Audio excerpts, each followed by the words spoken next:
Hello guys! Welcome back to my YouTube channel. For today's video, we will be unboxing the Bash Manila luggage. So later you will see if what's this, but this is their carry-on luggage. Yes, their carry-on luggage which you can put your laptop on, your tumbler. Without further ado, let's unbox this. So the color of this luggage is surprise! I'm actually very excited to see its box kasi meron siyang box na Bash Manila talaga. Yung parang package pala ito, no? So let's go. Let's see what's inside the bag. Wow! I can see it now. Na. If you open it, guys. So yeah, let's open.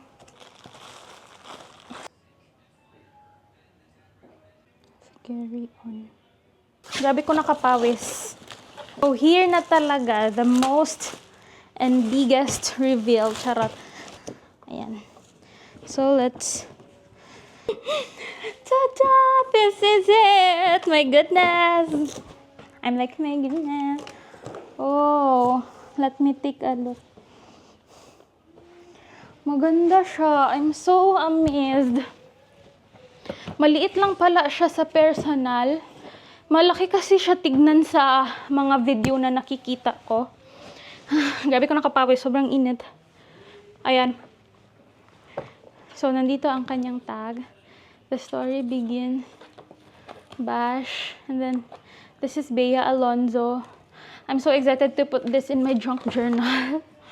So, ito yung lalagayan nila ng tumbler. Oh, di ba? Magic! Ayan, I like it so much. It's so pretty. I can't stop staring at it. Hearte ko, no? Wow. Wait lang, ha. Let's see if it's sturdy. Yeah, it is. Ano lang to? Ayan, and then, so let's open it. Wow. So this is the loob. I'll show you. Loob niya, guys. So dito, pwede mo ilagay ang laptop mo here and here. Dalawang ang kanyang pocket. Tapos meron siyang parang velcro na zip dyan na ewan ko anong tawag, tama ba? And then marami siyang pockets actually here. Ayan, I'll show you. Dito meron siyang another pocket. Ito, wow, meron siyang, I don't know what's this. Gateway collection. Ah, okay. So, meron siyang pa ganito. Pre-flight checklist, passport, and all. One more thing is, meron silang may power bank dito. Ayan. I can say talaga that this luggage is super worth it. Though, it's a bit pricey than the other luggages. Pero, look at this. I like this because it easily glides. Parang you don't have to use so much force just to, yung parang magsunod siya kung saan mo siya gusto papuntahin. Lalo na kapag malagyan ito siya ng gamit. The more kasi na parang magbigat yung maleta, the more mo siya mas easy tawag nito, i-control. So ngayon pa lang na wala siyang laman, makontrol mo siya ng madali. It easily glides. How much more kapag meron na siyang laman, 'di ba? So yun. Pakita ko ulit sa inyo. If you open this, ayan, you can put your laptop inside. I think yung lagayan ng laptop talaga ang pinaka-rason kung bakit ko siya gibili. Kasi last time nagpunta kami ng Manila, hindi ko gidala yung laptop ko. Kaya parang feeling ko, I need this luggage so that I can bring my laptop with me anywhere without worrying if it's okay or not. Kasi feeling ko naman maganda naman ito siya as parang lalagyan niya as storage while traveling. So here's my laptop. This is a 14-inch laptop. Kasya lang siya and meron pa siyang space. If mas malaki yung laptop niyo, like 15-inch, I think kasya lang pa rin. And then dalawa yung pocket niya again.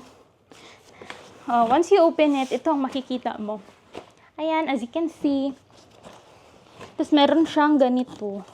Pang carry-on luggage lang talaga siya. So, kung ito lang ang idala mo na maleta, more likely mga 2 or 3 days lang na mga trip ito. Kasi kung 7 days, parang maliit ito siya para sa 7 days.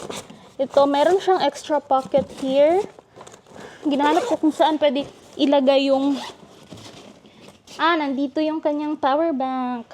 So, dito mo ilagay yung power bank mo. Tignan natin kung ilan talaga ang kanyang kilo. It's 3.70. Mabigat siya, guys. So, again, I like this bag. I like this luggage. This is a 10/10 for me. Mga lang ito, 9/10 kasi mabigat siya. 3.70, parang mabigat siya masyado for a hand carry-on luggage. Alam niyo naman na 7 kilograms lang allowed sa Cebu Pacific.